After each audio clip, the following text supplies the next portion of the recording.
Alright then, ladies and gents, this is it. This is the hot tamale, the big potato. It's the new Gaggia Classic. It's literally just arrived off of the wagon from Italy into the United Kingdom, and what we're going to do is take a bit of a look, tear it down, show you what comes in the box, show you what we're expecting, show you what it looks like. Right then, I'm actually going to zoom in. You can see the whole thing just here. I'm actually going to waddle the camera a little bit closer to do some of the external features, and then we'll look at the internal ones. So, I'll just focus her up here.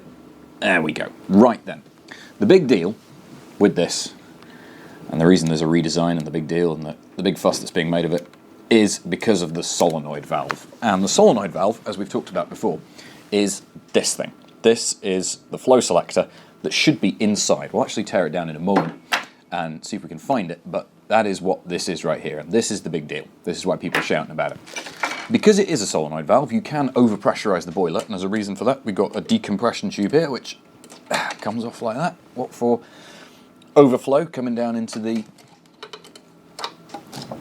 drip tray just here. It comes with a redesigned handle, which has got this refetching G on it. That's a chrome effect on the end there. It's got a brewing unit, brew group just up here. Is all brass on the inside there, so you haven't got the plastic teeth that you had on the 2015 version. It comes with, hang on a moment, it comes with a traditional 16 gram basket, one of those, which is nice to have. It also comes with a 16 gram, I'll get it out of the bag, perfect crema basket to give you a little bit of a hand there. So you see it's got the standard number of holes on this side and then one hole on that side. It comes with a crema pin, which I'm nearly already losing. Just here comes a little crema pin for you to put in the handle. If you're going to use the perfect crema basket, we'll put that to one side and ignore it. It comes with a little plastic tamper. That would be the first upgrade I would make if I was having one of these machines. I would upgrade that to a metal one almost instantly. And then it comes with a regular single 7 gram basket like that. Alrighty, let's put it back together. Like so. We're going to keep the traditional basket in there. Right, as to the externals, you can also see it comes with this professional steam wand here. So they've redesigned the steam wand. I'm not actually 100% certain as to whether they've stolen the steam wand off Rancilio or just made one that looks a lot like it. And that is on a swivel joint just here like that. And it's got a certain amount of play in it. And the end of it comes off, and this is going to be slightly difficult to show on camera. It's going to require a certain amount of focusing. Oh, wrong way. It's got 2 holes in the end there.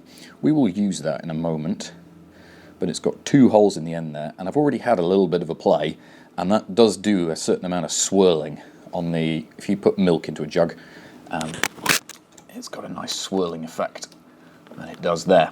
Alright, the rest of the externals. The drip tray comes with, let's just angle so we can actually see what we're talking about. The drip tray here is actually quite a nice notch that it stops it vibrating out of place, of accidentally being knocked. That there, you can pull it out if you lift it up slightly. If you go up slightly, you can take it over the notch, but it's actually quite a nice notch there that the drip tray sits in. Speaking of notches, we're going to go around the side here. I'm going to require a certain amount of movement of things. There is a notch in the side of the casing of the actual machine just here, so you can actually see how much water you've put in the machine right here. We've put, I don't seem to have very much water in this at all. It's actually below the level of the drip tray, which is why you can't see it. But that's okay. Now, back where we are. Looking at the actual machine itself, I've plugged it in. You get 3 rocker switches. Now this confused the living daylights out of me to start with because they are in the wrong order. This here is the power switch, and you can actually hear when you actuate it. For the European model, it's a spring-loaded rocker switch. So when you push down, it goes back up to the beginning, and that's so that the auto power off can happen. My boss has just very kindly passed me some water so I can actually demonstrate the machine. Thank you. But you can hear when you click it that actually there's a relay actuating inside the actual machine. Which does mean if you do it quickly, sometimes it doesn't always do it, but that's working just fine. Now, the coffee and the steam button are in the opposite order to what we're used to, which in the initial playthroughs of the machine, has been confusing the living daylights out of me.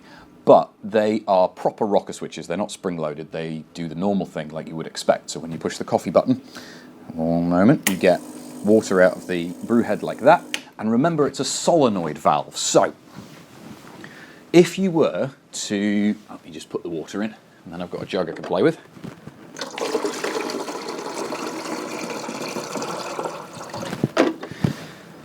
If you open the steam valve and actuate the coffee button, you get water out of both the steam arm and the brew head right here. If you then go ahead and close the steam valve, you only get water out of the brew head here. It's a little bit different in its technique for using to the 2015 Classic because the valve is a different design of valve. In order to just get water out of the steam arm, so say you were wanting hot water to make an Americano or something like that, then what you're going to need to do is turn on steam and then turn on the coffee button. Oh, and also open the steam valve. And that way, you do get water coming out of the steam arm there exclusively. Now you can see actually the two-hole effect just here, that the water is coming out of the two holes in that sort of splayed 2/3 of a triangle pattern. Like that. Now, what we're going to do now, we've done the externals, we're going to jump cut to the internals of the machine, which I shall have a look at. Right, we're in. Let me show you what we're expecting, and then we'll open her up and see what we got. Now, like I say, we're expecting a solenoid valve that will look something like this. They may not be the same colour. Their colour doesn't matter. That's fine. But we're also expecting an aluminium boiler that looks a little bit like this, though. Not quite as much schmoo inside. In fact, no schmoo inside, you'd hope, what with it being new. So, let's open her up, see what we got. Wiring. Now, it's a little bit difficult to see, and I'm not going to take her apart because the engineers will shout at me if I do that. So, let's just talk through what we've got. Now, you can see we have got an aluminium boiler. You can see the top of it right here, so that's right.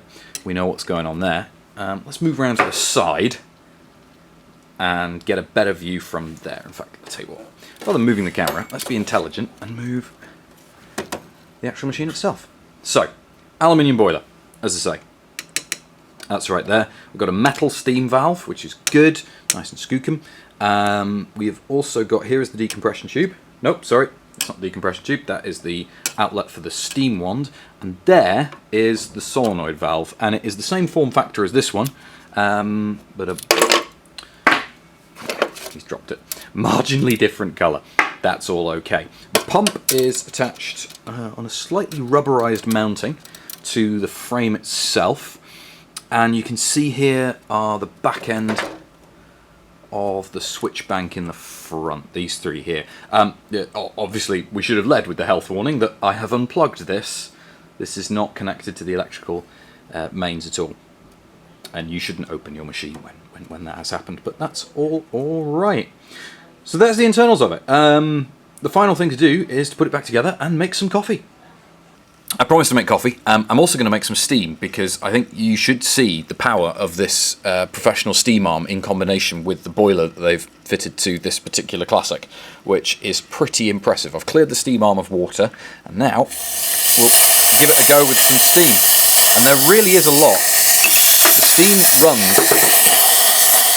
Before I make a horrible mess of the whole place, I'm going to turn that off. I've not actually measured the pressure of the steam yet. Like I say, it's just come off the truck.